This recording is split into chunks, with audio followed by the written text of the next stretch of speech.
Blirt. Now on to the top 5. We're going to get started with the number 5 game this week. It's a solid battle. A battle of teams that don't play often. We haven't seen this matchup a lot. And I believe in the last 5 matchups, it's been one-sided. Shout out to the West Coast on that one.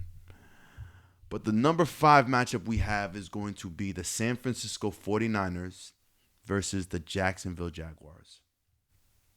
Now, San Fran is 3-0. Jacksonville is 2-1. San Fran has been playing with their backup quarterback the last 2 games. Jacksonville's been starting their quarterback the last 3. You wouldn't believe who the worst quarterback of all 3 quarterbacks are because it just doesn't make sense. You have Brock Purdy, the last pick in the draft. You got Mac Jones, the 5th quarterback in his draft. And you have Trevor Lawrence, the 1st overall pick out of every position in the draft. It's tough for me to say this, but Trevor Lawrence is playing the worst. But if you're actually watching the games, you can see that Trevor Lawrence, his talent is still there. It's not a talent issue with Trevor Lawrence. Maybe when you look at the San Francisco 49ers, you could see a lot of Kyle Shanahan covering for the talent. But when you look at Jacksonville, you notice Trevor Lawrence's talent's there. It's a lot of key pieces need a hit. Plus, these wide receivers need to catch these passes. I mean, if we're going to keep it honest, let's keep it honest. I think they have the most drops going into week 4. Double-digit drops, you know. But as we break down this game, there's plenty to look for. There's plenty to watch for. I mean, San Fran's been rattled with the injury bug. Start to finish. I mean, week 1, we got Brock Purdy and Kittle going down. Last week, we had Nick Bosa going down. It almost sounds like last year. A couple little differences, though. Christian McCaffrey is playing. That's one.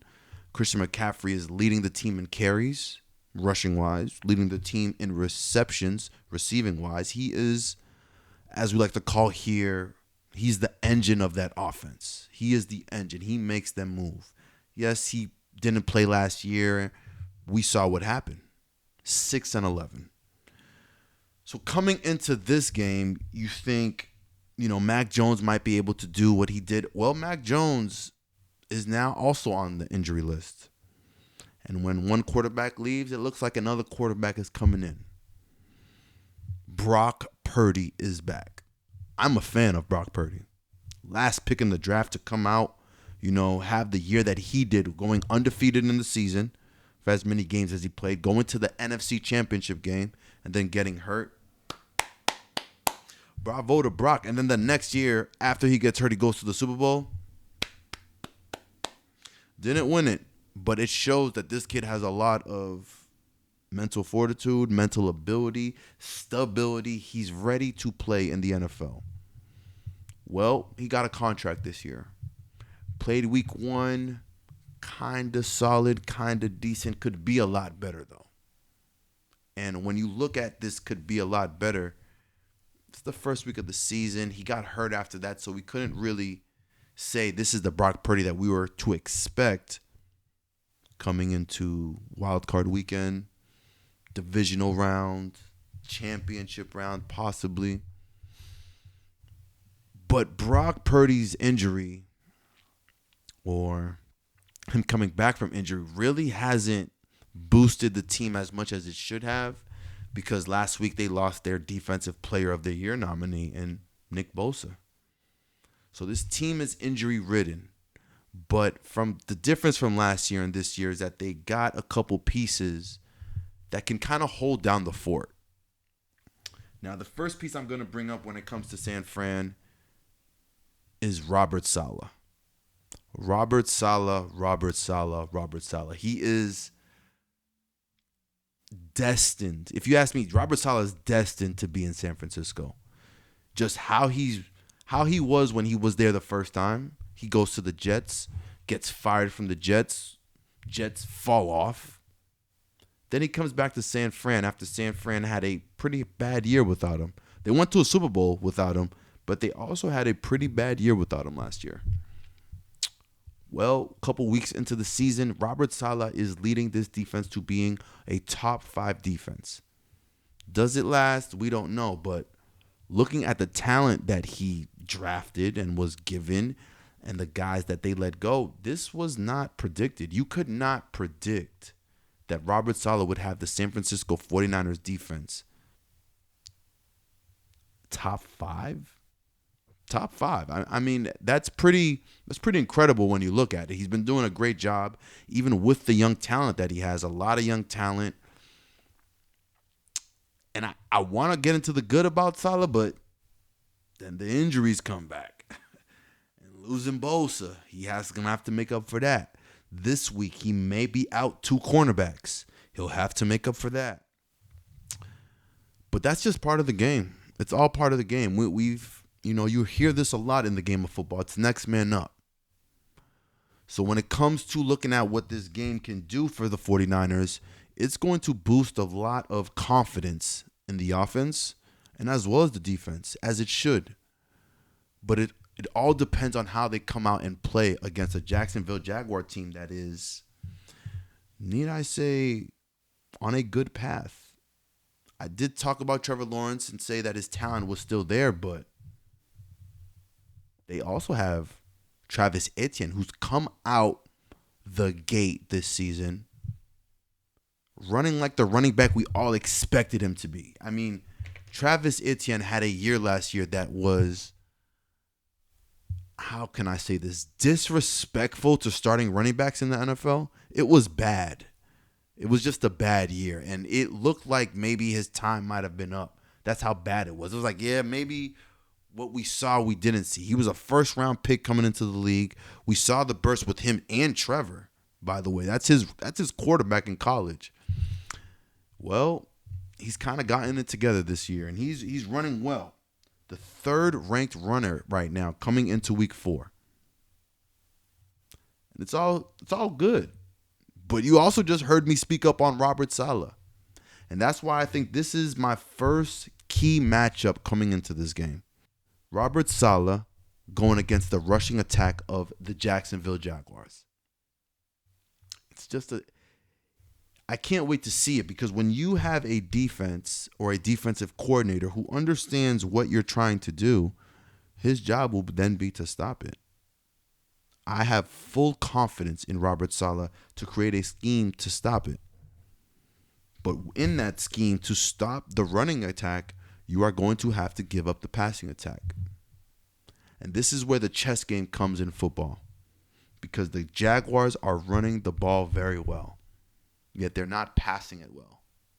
So if you're a defense, you're going to say, beat me through the air. Show me that you guys can beat me through the air. I can respect that. But Trevor Lawrence isn't playing bad. He's actually getting better as games get forward. He's actually, how do you say this?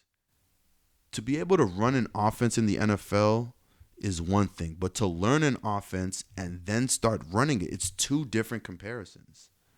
This is Trevor Lawrence learning the offense that he's now going to be running in the future. And to see him, he knows where to go with the ball.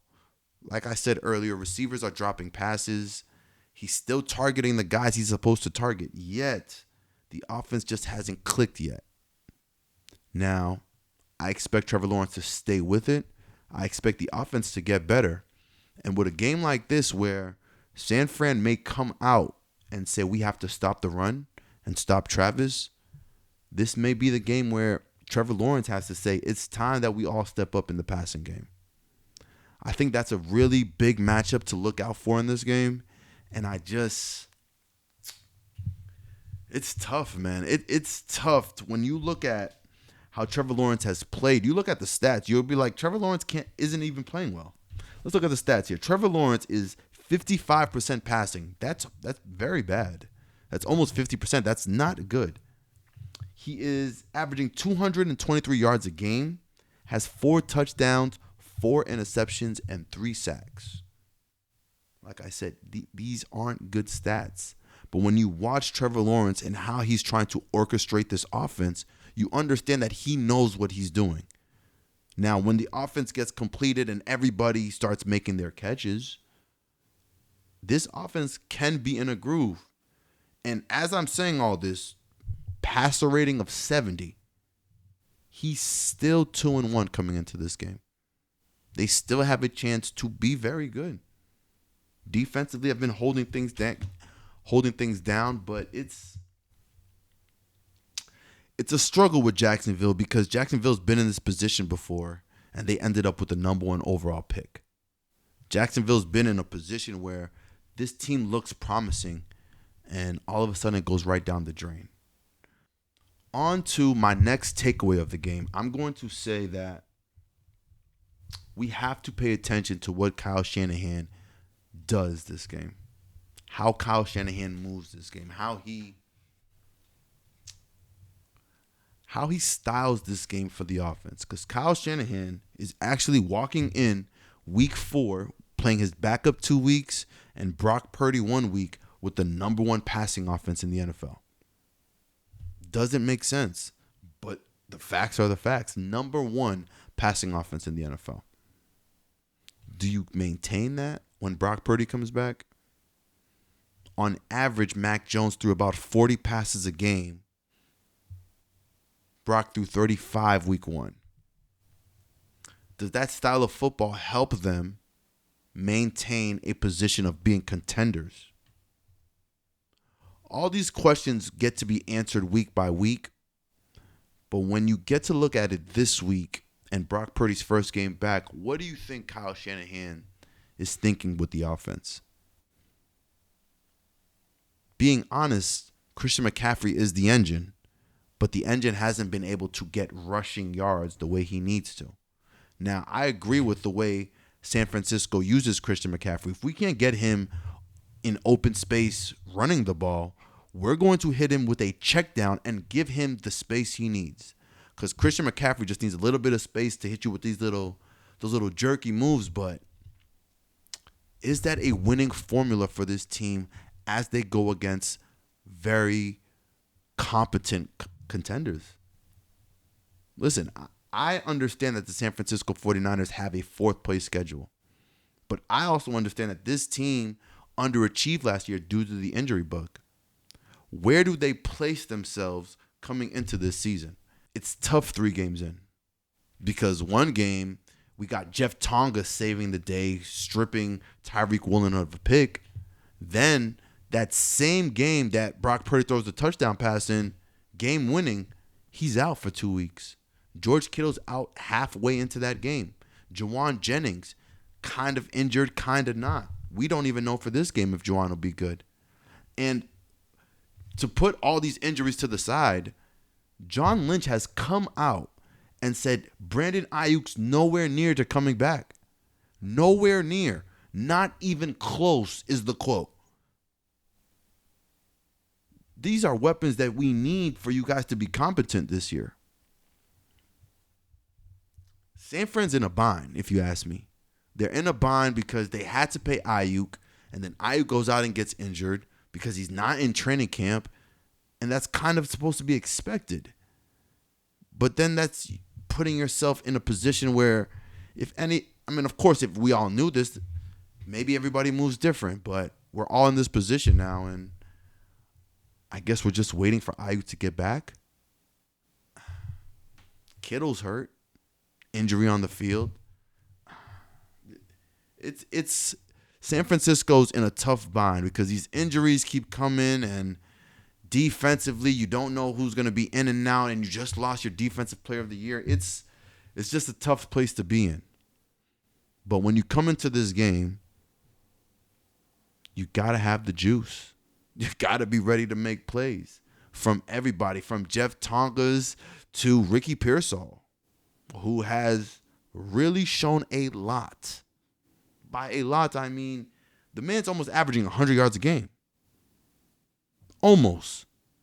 He's coming off a knee injury, and he's saying, hey, it's just precaution. I'm going to be fine. I'm going to play. So Brock Purdy's going to have his number 1 target. Well, actually, we'll call him number 2 because no disrespect to Kittle. We waiting on you, bro. So Brock's going to have his number 2 target. And I guess we'll call CMC the 1B target. CMC ain't no 1B. CMC is the 1A. Then he's going to have Ricky Pearsall. But how else is San Francisco going to be able to move the ball down the field? Is it going to be passing strictly? We know we know that Kyle Shanahan will be able to scheme up an offense that can do it. Now back to Jacksonville here. Jacksonville has an opportunity here to kind of change the norm that Jacksonville fans and that the players have been used to. This team is riding a high defensively. 3 games in, points, they're second. Yards per play, they're 8th. Takeaways, they are first in the NFL with takeaways. Rush defense, they are 5th in rush defense. Now, yes, pass defense, they're middle of the pack with 16. Giving up yards per game, 23rd. But I say that to say that there are bright spots on this defense that can give them a chance in games. Now, we're seeing the defending AFC South champs, Houston Texans, struggle. We're watching an NFC South team in Daniel Jones and the Colts go undefeated. Well, sitting back looking at it, why can't the Jaguars be in the conversation? Talently, they have the talent for it. Etienne, first rounder. Trevor Lawrence, first overall pick. Brian Thomas Jr. Let's get to Brian Thomas. Let's get to BT, man. Now, again, I'm trying to give all the credit to Trevor Lawrence because you sit back and you watch the games. You sit back and you look at the stats. You can see that he's trying. Brian Thomas has 25 targets on the season in 3 games. He's trying. 8 targets a game at least. He has 7 catches on the season. 7 catches. Now, will we credit the defense? Sure. Will we credit the schemes? Sure. Are there some passes that maybe he can't catch? Sure. But this is part of the game where the connection needs to be there. This is giving me a little bit more of the Kyler Murray, Maserati Marv situation, more than it's giving me. These guys have that connection, that Sam Darnold, JSN connection. You see, with the league, it's all about having that connection with the right guy and understanding in the right moment, me and you are on the same page, and they'll never be able to find that page. But we're on it. As long as we're on it. It's a thing with the Travis Kelce, Patrick Mahomes, that Rob Gronkowski, Tom Brady, where they see cover 2, he's just going in the seam. He doesn't care what the play is. He's going in the seam. Travis Kelce sees a defense. Yeah, the route is for him to run it out. But if he sees the defense, he's just going to run across the field and just go because it's going to be open. It's that sense and that instinct that football gives you so that where you understand you can make a chess move that puts the opponent in checkmate, you just going to make it. And your teammate got to know that you're going to make it. And I say that to say I don't feel that with Trevor Lawrence and BT. It's tough to say because last year it looked like BT was off and running. BT, I believe, had like 5 games of under 50 yards. I think he's already at 3. It is discouraging, but I can also see where he looks at a teammate maybe like Malik Neighbors, a former teammate of his at LSU, and he says, Malik's looking bad over there.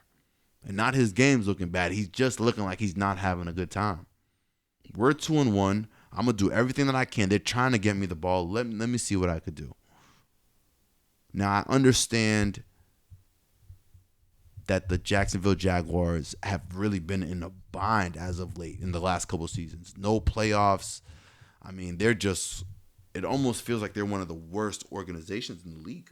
And how can you talk about the Jacksonville Jaguars without getting to their superstar rookie, Travis Hunter? Now, I'm not going to lie. Week 1, I saw Travis Hunter barely play defense, and I said, oh, he may not be ready. Then week 2, I made the assumption that maybe if they put him in, Joe Burrow's going to attack.